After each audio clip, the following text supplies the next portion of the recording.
నేను అరవింద్ గారి వాళ్ళ నాన్నగారు శ్రీరంగతో పనిచేసింది.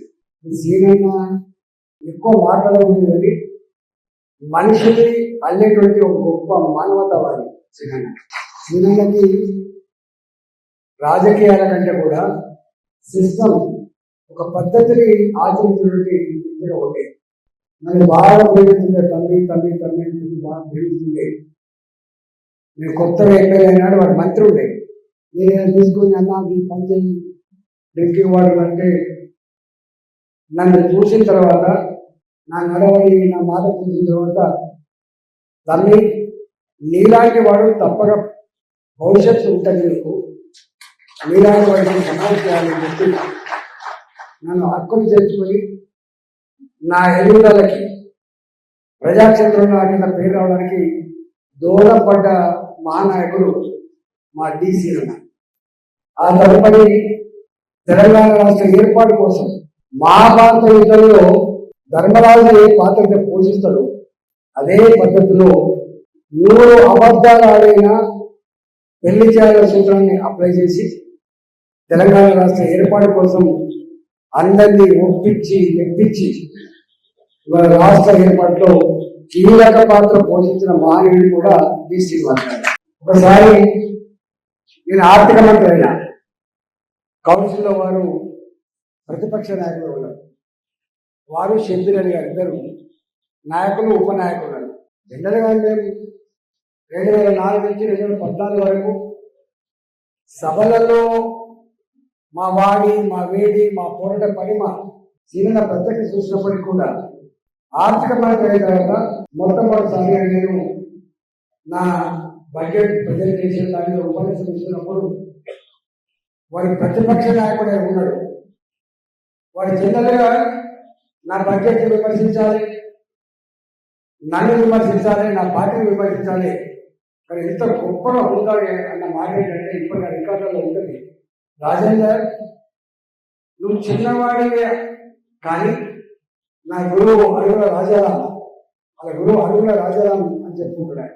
ఆయన ఆర్థిక మంత్రి చూసిన తల్లి మళ్ళీ చాలా రోజుల నిన్ను చూస్తున్నా అని చెప్పి తర్వాత పక్కకే ఉన్న డిప్యూటీ ఫ్లోర్ లీడర్, వాళ్ళ ఫ్లోర్ లీడర్ వేసి అట్లెట్లు అంటామని చెప్పి నేను రాజకీయాలలో ఉందాతనం ఉండాలి. ప్రతిపక్షం అంటేనే విమర్శించేది కాదు, ప్రభుత్వం అంటే అధికార పార్టీ ప్రతిపక్ష పార్టీ కలిసి చర్చించుకొని ముందుకు పోవాలి తప్ప కేవలం ప్రతిపక్ష పార్టీ అంటే విమర్శించేది మాత్రమే కాదని చెప్పి ఒక మళ్ళా 10 నిమిషాల పాటు రాజకీయాల మీద ఉపన్యాసం ఇచ్చి అందరినీ నేర్పించిన నాయకుడు తీసుకున్నాడు. ఇది ఒక అంటే ఇప్పుడు సీనియర్లు జూనియర్లు అని ఇంతకుముందు చర్చకు కూడా వచ్చింది. ఎవరి సీనియర్లు ఎవరి జూనియర్, పార్టీలో ఉన్న సీనియర్ కాదు, రాజకీయాల్లో ఉన్న సీనియర్. పార్టీలో వెంటనే ఇంతకుముందు అరవింద్ గారు చెప్పినట్టుగా ఈసారి మేము కూడా ఎమ్మెల్యేగా ఉన్నాం, పార్టీ చూడలుగా ఉన్నాం. భోగస్థానం చెప్తుంది, నేను అన్నా నేను ఒకటే పార్టీ వచ్చామని. కానీ ఒక్క మాట మాత్రం గుర్తుపెట్టుకోవాలి, మనందరం ఏ పార్టీ జాగీర్ కాదు, ఏ పార్టీ కాదు, ఏ నాయకుడి జాగీర్ డివిజన్ కాదు, ఏ నాయకుడికి జాగీర్ అసెంబ్లీ కాదు, పార్లమెంట్ కాదు, అది ఎప్పుడు ప్రజల జాగీర్ మాత్రమే. ప్రజాస్వామ్యంలో బాసులు ఎవరంటే ప్రజలు మాత్రమే తప్ప మరొకరు కాదు. అధికారంలో ఉన్నప్పుడు ఎట్లా కనబడుతుందంటే, నేను చాలా ప్రభుత్వాలు చూసిన, చంద్రబాబు నాయుడు గారిని చూసిన, రాజశేఖర్ గారిని చూసిన, కిరణ్ కుమార్ గారు, రోషయ్య గారు, ఇవాళ కేసీఆర్, ఇప్పుడు కేవలం చూస్తున్నా. ప్రభుత్వంలో ఉన్నప్పుడు ఎక్కడ కనబడుతుందంటే అబ్బా ఇంకా ఇది కథ 20 ఏళ్ళు వీళ్ళే ఉంటారు, 30 ఏళ్ళు వీళ్ళే ఉంటారని చెప్పి మాట్లాడుతారు. ఒకనాడు ఇదే ఇందూరు జిల్లాలో ఈ జిల్లాలో ఎవరికైనా అంటే మొత్తం టీఆర్ఎస్ పార్టీ అనే ఫీలింగ్ ఉండేది. మళ్ళీ ఒక పార్టీ వస్తుందని కానీ ఒక పార్టీ గెలుస్తున్నటువంటి భావన లేదు. కానీ ఇవాళ కాకాలంలో నిజామాబాద్ ప్రజలు, ఇందూరు పార్లమెంట్ పరిధిలో ప్రజలు ఆనాటి అహంకారాన్ని పొందబెట్టి ఆనాడు అరవింద్ గారిని ఇక్కడ నేను తెలంగాణ ఉద్యమంలో ఈ జిల్లాలు బాగా తిరిగేవాడిని. దీని ఎర్రజల్ల ఉద్యమం అప్పుడు మేమే వచ్చినాం, పసుపు ఉద్యమాలప్పుడు వచ్చినాం, చాలా పనిచేసాం. తిరగడం చాలా అయింది. ఇక్కడ ఇందులో జిల్లా, కరీంనగర్ జిల్లా, కొంత ఆదిలాబాద్ జిల్లా, ఈ మూడిని మొత్తం తెలంగాణలో ఒక గొప్ప పాత్ర పోషించే జిల్లాలు ఏంటంటే ఈ ఉత్తర తెలంగాణ జిల్లాలు. ముందుగా రేపటి భవిష్యత్తును దిక్సూచిగా ఉండే జిల్లాలు. మనకు మనిషి లేవకముందే 3 గంటలకు 2 గంటలకు మొట్టమొదటి కూర్చొని ఎట్లయితే మనకు కోడి కూర్చోదు, అట్లా రాజకీయాల్లో మొట్టమొదటి దిక్సూచిగా కోడి కూర్చేటువంటి లక్షణాలు కలిగిన జిల్లా నిజామాబాద్ జిల్లా, ఆదిలాబాద్ జిల్లా కనిపిస్తుంది. ఎందుకంటే తెలంగాణ ఉద్యమంలో ఆనాడు పోటీ చేసినప్పుడు మొత్తంలో 2 జిల్లా పరిషత్ చైర్మన్ అంటే అందులో ఒక జిల్లా పరిషత్ చైర్మన్ నిజామాబాద్, 2వ జిల్లా పరిషత్ చైర్మన్ కరీంనగర్. ఈ రెండింటికి అంత చైతన్యం, అంత ముందు చూపు డబ్బులలోని జిల్లాలు కాదు. డబ్బులలో మర్పరించే లక్షణం ఉంటుంది జిల్లాకి. పని నుంచి ఉండే శక్తుల జిల్లా ఈ జిల్లా. ఈ జిల్లాకి మొత్తం తెలంగాణలో మొట్టమొదటిగా ప్రాజెక్ట్ వచ్చి వ్యవసాయానికి నాణ్యకరమైన జిల్లా కాబట్టి వ్యవసాయదారు ఎప్పుడు కూడా రేషన్తో ఉంటాడు, రేషన్తో ఉంటాడు. అన్ని కలిగిన రైతు ఎప్పుడు రాజీ పడుతుంది.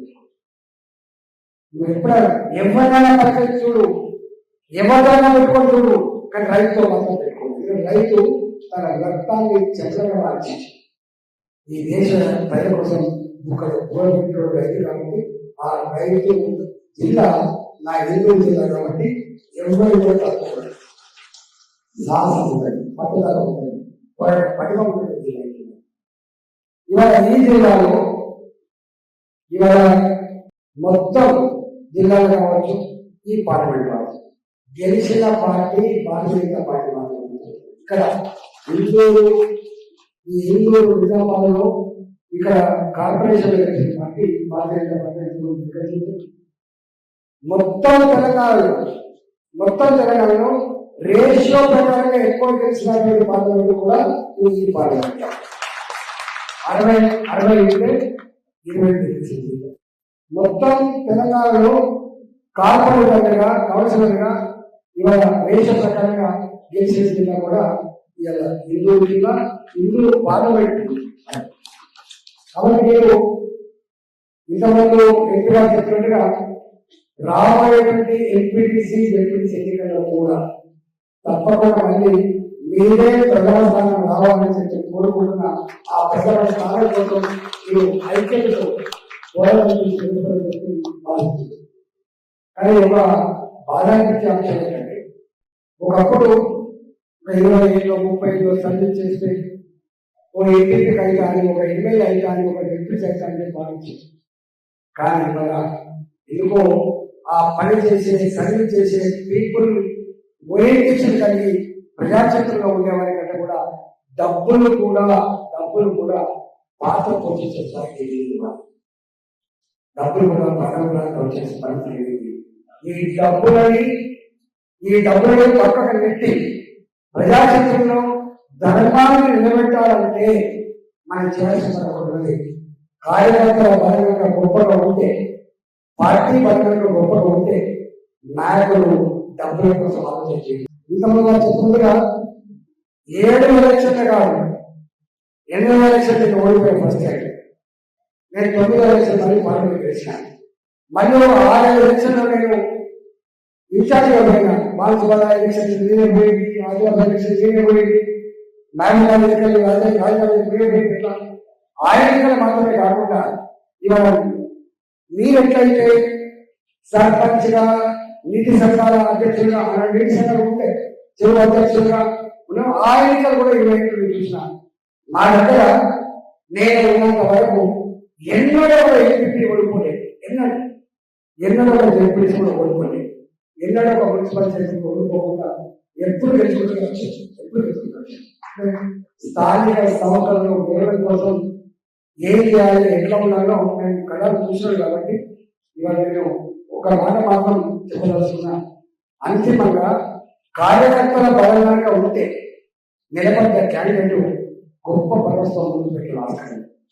గెలిచిన వాళ్ళు ఎప్పుడు కూడా నేనే గెలిచినా, నేను మాత్రమే కష్టపడ్డా, మీరు ఇంకొక దాంతో గెలిచినా, దావతో గెలిచినటువంటి ఉంటుంది.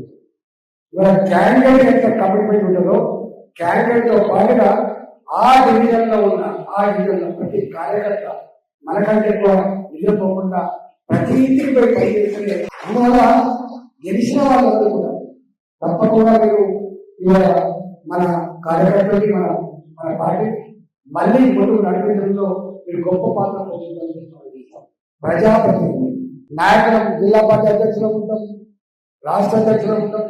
కానీ పోటీలుగా మాజీ జిల్లా అధ్యక్షులకి పోటీ పెట్టుకో, మాజీ రాష్ట్ర అధ్యక్షులకి పోటీ పెట్టుకో.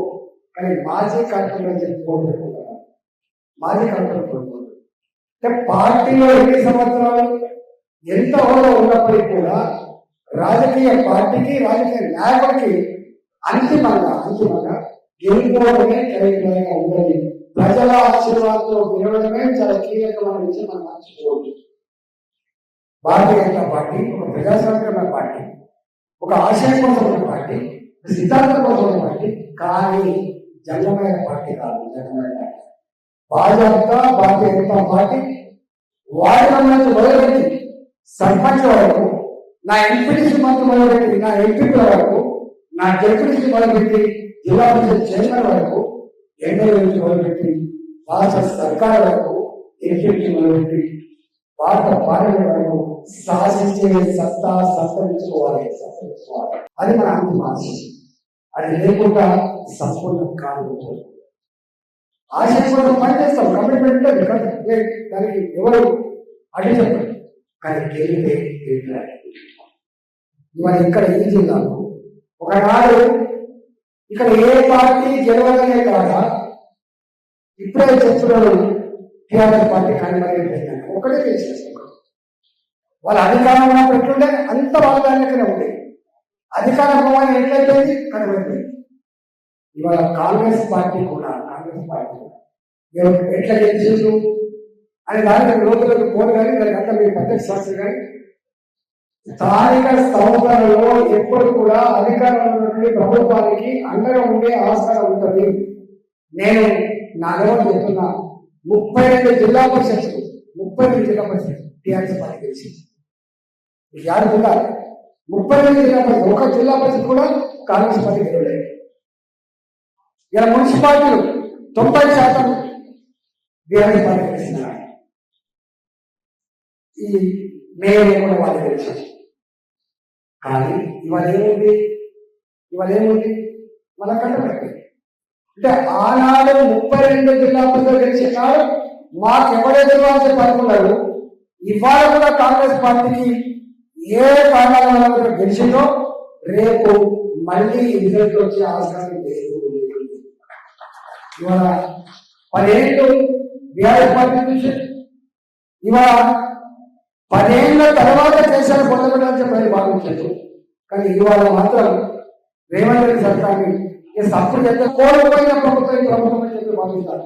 వీళ్ళతో పెట్టుకుంటే ఇంకా వీళ్ళతో పెట్టుకుంటే మనకు వేస్తూ సందర్భం వచ్చినప్పుడు కర్రీ కాల్చి వాత పెట్టాలి, కేసీఆర్ అంటే బొల్ల పెట్టాలని భావిస్తారు. అందువల్ల రేపటి భవిష్యత్తు భారతీయ జనతా పార్టీ మాత్రమే. చూడండి, మోడీ గారిని మనం పోవడం కాదు, జనరల్ గా మోడీ గారిని ఎంపీలు పోవడము, పార్టీ కార్యకర్తలు పోవడము నాకు తెలిసి మన పార్టీ అంటే ఇష్టపడిన కోటాను కోట్ల మంది ప్రజలు కూడా మోడీ గారిని గౌరవిస్తారు.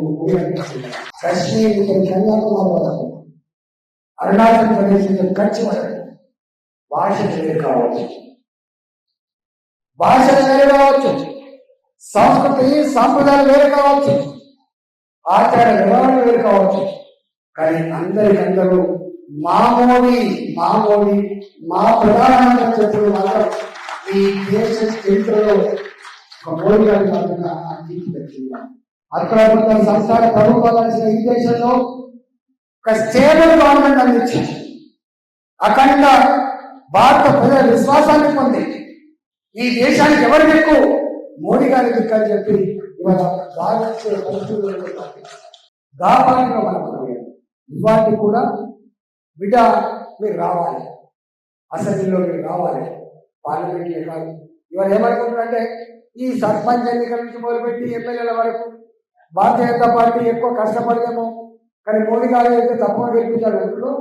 ఇవాళ మోడీ గారిని ఎట్లయితే గెలిపించుకున్నవాడు మీరు తెలంగాణ కూడా గెలిపించుకోవాలి. భారతీయ జనతా పార్టీ నాయకత్వంలోనే ఈ ప్రభుత్వం కొనసాగుతూనే స్కామ్ ఉండేది అబద్ధాలు అనేటువంటి మంచి సుపరిపాలన మంచి ఆస్కారం వచ్చేది భావిస్తాను. కాబట్టి ఆ గొప్ప చారిత్రక సన్నివేశంలో మనం ఉన్నాం కాబట్టి మన కర్తవ్యం ఏంటో మనకు అర్థం కావాలి. ఇప్పటిదాకా తెలిసిన కార్పొరేటర్లు కౌన్సిలర్లు మా అన్న అండదండలతో గెలిచినాం అని చెప్తున్నారు. మీ అన్నదానంతో రేపు మళ్ళీ మీ అన్నదానంతో రేపు ఎమ్మెల్యే గెలవాలి, మళ్ళీ మీ అన్నదానంతో మళ్ళీ ఎంపీ గెలవాలి. ఇది సింపాటిక్ అంటే మీ వెలుగులో మీరు వెలగాలి, మా వెలుగులో మీరు ఎదగాలి. మనము అందరం కలిసికట్టుగా పనిచేస్తేనే రేపటి పార్టీ భవిష్యత్తు. కాబట్టి మీరు ఎవరైతే మనం గెలిచినామో ఆ గెలిచిన వాళ్ళు ఇంతమంది చెప్పినట్టుగా ఈ డివిజన్లో 10 మంది టీచర్లు కావచ్చు, 10 మంది ఐఏఎస్ ఆఫీసర్లు కావచ్చు, ఆ టీచర్ల మీరు మాత్రం ఒక్కరే ఉంటుంది, కాన్ఫరెన్స్ కూడా ఉంటుంది, ఎమ్మెల్యే కూడా ఉంటాయి, ఎంపీ కూడా ఉంటుంది. అంత గొప్ప బాధ్యత. కాబట్టి ప్రజల ఆశీర్వాదంతో పొందిన వాళ్ళు, అది వార్డు మెంబర్ అయినా, కౌన్సిలర్ అయినా, కార్పొరేటర్ అయినా, ఎమ్మెల్యే అయినా, ఎంపీ అయినా గౌరవప్రదమైనది. కాబట్టి ఆ ప్రజలు ఏ విశ్వాసంతో ఏ నమ్మకంతో మనకి బాధ్యత ఇచ్చిందో ఆ విశ్వాసాన్ని ఆ నమ్మకాన్ని నిలబెట్టి నిజమే భారతీయ జనతా పార్టీ అభ్యర్థి గెలిపితే లోపల లాల్కలా ఉన్నారు వాళ్ళు, మచ్చ లేకుండా ఉండని వాళ్ళు, పార్టీ కోసం పనిచేయడం కాదు ప్రజల కోసం కూడా పనిచేస్తున్నారు. అన్నిటికంటే ముఖ్యంగా డివిజన్ లో ఉన్న ప్రజల కాలకు మునిగితే పనులతో సర్వీస్ చేస్తుందని చెప్పి వాళ్ళు చెప్పుకోవాలి. కేవలం పేపర్ అనవసరం, టీవీ అవసరం కాదు, ఇలా మౌత్ ప్రచారం అనేది చాలా పెట్టకుండా అవసరం ఉంటుంది. కాబట్టి ఒకసారి నచ్చితే పర్వాలేదు బిడ్డ అంటే వాళ్ళ దూరం ఉండేటువంటి అవసరం లేదు. ఒకసారి గెలవడం చాలా తేలిక, కానీ రెండోసారి గెలవడం చాలా కష్టం. ఆ తదుపరి గెలవడం తేలిక అవసరం ఉంటుంది. కాబట్టి గెలిచిన వాళ్ళ ఎక్కువసార్లు గెలిచేటువంటి వాళ్ళుగా తప్పకుండా ఉండాలని పార్టీ ప్రతిష్ట నిలబెట్టడంలో మీ కృషి గొప్ప ఉండాలని చెప్పి మనసుంటే కోరుకుంటూ రేవంత్ రెడ్డి సర్కార్ గురించి ఎప్పుడో చెప్పాల్సిన సర్కార్ లేదు. పేద నుంచి పోయినపడ్డం అంటారు. నేను ఆర్థిక మంత్రి, నేను 2018లో కేసీఆర్ గారు దీన్ని డిజాల్వ్ చేయాలని చెప్పి తెచ్చబెట్టాడు. మేమన్నా ఎందుకు డిజాల్వ్ చేయాలి? 100% మనం తప్ప ఎవరు గెలిచే అవసరం లేదు. ఇంత గొప్పగా ప్రజాక్షేత్రంలో ఉండి ఈ కార్యక్రమాలు చేసినటువంటి పార్టీ ఎవరు లేదు, ప్రభుత్వం లేదు, మనం ఎందుకు డిజైన్ చేయాలి? లేదు మనం పోవాల్సి 2019లో ఏప్రిల్ ఎన్నికలు ఉండాలి, 2018లోనే డిజాల్వ్ చేసినప్పుడు కాంగ్రెస్ పార్టీ ఒక స్లోగన్ ఇచ్చింది, 2 లక్షల రుణమాఫీ ఒకేసారి రుణమాఫీ చేస్తా అని చెప్పించింది. ఇలాగనే కేసీఆర్ కింద మీద అయిపోయాడు. వాళ్ళు 2 లక్షల రూపాయలు నేను కింద మీద కాదు, వాళ్ళు వచ్చేది కాదు, నా ఇచ్చేది కాదు. నీ భాషలో చెప్పండి, కత్తి కాదు, నా నెత్తి కాదని చెప్పాడు.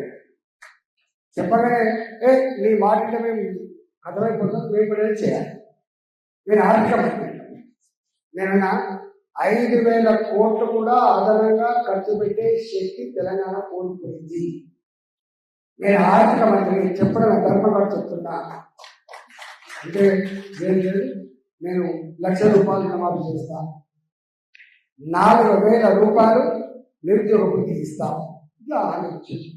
ఆ హామీలు అమలు కావాలంటే ఒక 30 నుంచి 40,000 కోట్లు ప్రతి సంవత్సరం ఖర్చు కావాలి. ఫస్ట్ ఇయర్లో రుణమాఫీ చేసి ఎక్కువ కావాలి. కానీ 40,000 కోట్లు ఎక్కడ చేస్తారంటే నేను చేసిందా? కేసీఆర్ రైతు రుణమాఫీ చేసిందా? ఇచ్చిందా? 4,000 రూపాయలు గురించి ఇచ్చిందా? కానీ రుణమాఫీ 40,000 కోట్లు, నిరుద్యోగ వృత్తి 4,000 రూపాయలు, అదొక 16,000 కోట్లు. మా ప్రతి ఆడబిడ్డకి 2,500 రూపాయలు, 20,000 కోట్లు, ఇట్లా లెక్కెత్తే 1,00,000 కోట్లే. నేను ఎన్నికల పరిచయంలో ఉన్నా. నేను ఒక మాట అన్నా, నేను కూడా ఆర్థిక మంత్రిగా పనిచేసిన మీ అంత అనుభవం నాకు లేకపోతుందని ఈ 1,00,000 కోట్ల రూపాయల హామీ అమలు కాదు ఒడ్డెక్కడాక ఓడమల్లప్ప, ఒడ్డెక్కడాక బోడమల్లప్ప అని చెప్పారు. ఆయన అన్న మాట ఏంటంటే, ఇంత తులుక పొలం కూడా 40,000 రూపాయలు వస్తే నేను రుణమాఫీ చేస్తాను చెప్పి, అప్పుడు 40,000 రూపాయలు లెక్క ప్రకారంగా, ఆనాడు లెక్కల ప్రకారంగా వాళ్ళ రుణమాఫీ డబ్బుల విలువ 40,000 కోట్లు. రుణమాఫీకి 40,000 కోట్ల రూపాయలు హైదరాబాద్లో ఇంత ముక్క పూల ముందే వస్తాను చెప్పి ఇచ్చిన నమ్మకం కూడా ఇచ్చిన నమ్మకం అల్లి కల్లి సున్నా. కొత్త పెన్షన్ లేవు, 2,500 మహిళలు లేదు, 4,000 రూపాయలు లేదు. మొన్నే దండా చేసినాం, 12,000 కోట్ల రూపాయలు ఉద్యోగులుగా రిటైర్ అయిన వాళ్ళ బెనిఫిట్ చేయడానికి లేదు, సత్తలేదు. ఇది చెప్పుకోకపోతే చాలా ఉన్నాయి. ఇవాళ బిల్లు సర్పంచ్ చేసిన, కౌన్సిల్ చేసిన బిల్లు రావాలంటే 12% 15% లక్షలు తప్ప గవర్నమెంట్ వాస్తవం. సర్పంచ్గా బిల్లుకు కావాలని చెప్పి మందు డబ్బ పట్టుకొని